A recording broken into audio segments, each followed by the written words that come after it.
Hai semuanya, perkenalkan nama saya Lutfia Putri beserta partner saya Jessica Oktasari. Di sini kita akan menjelaskan teks fabel. Yang pertama ada pengertian teks fabel. Teks fabel merupakan satu di antara karya sastra tertulis yang berbentuk narasi.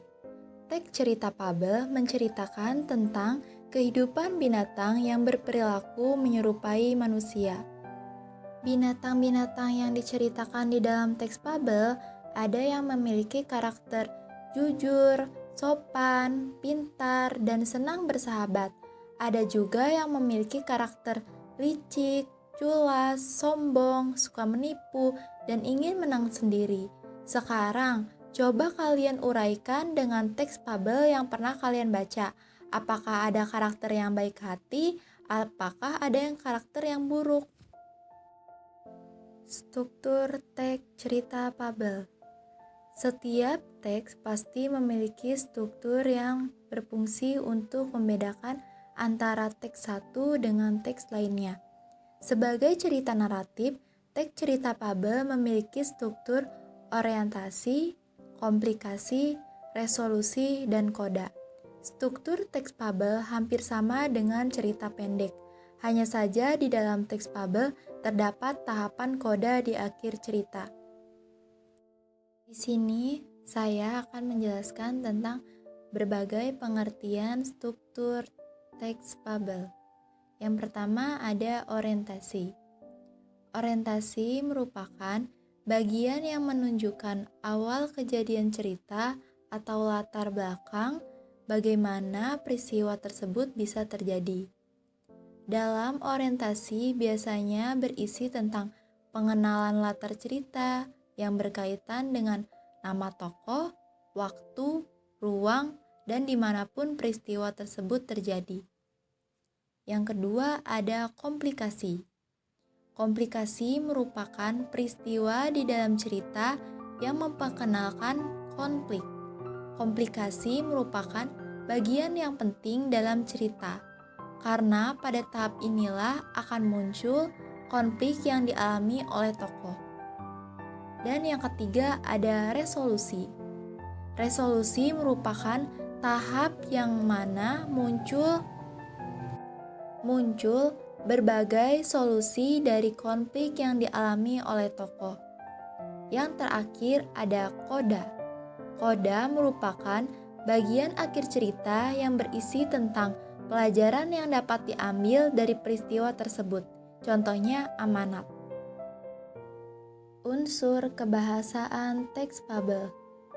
Sebuah cerita biasanya menggunakan bahasa sebagai media untuk mengungkapkan makna yang ingin disampaikan.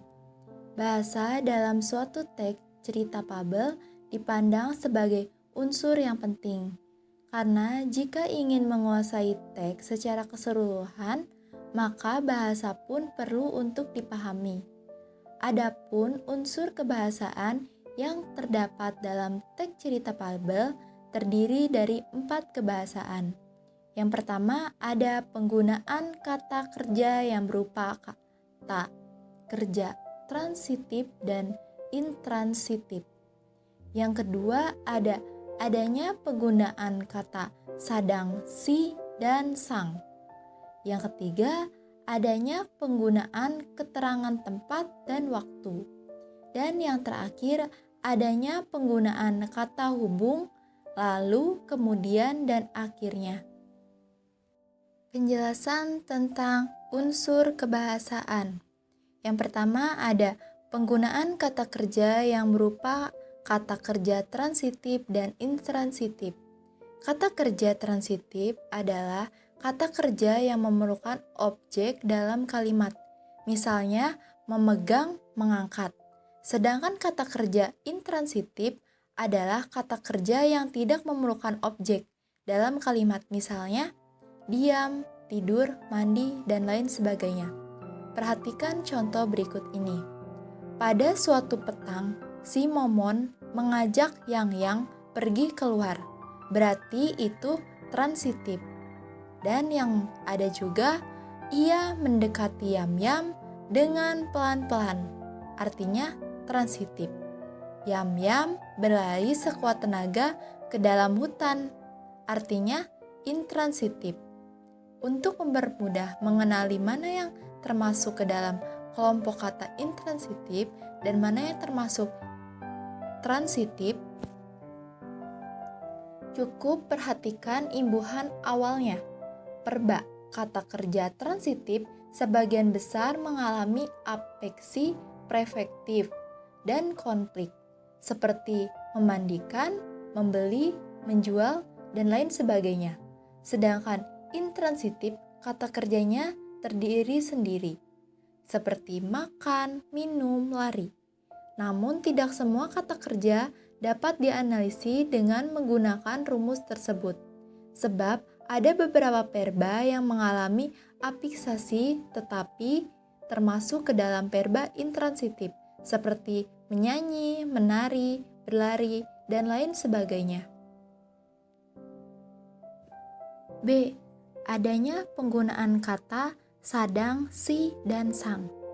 Kaidah penulisan si dan sang terpisah dengan kata yang diikutinya.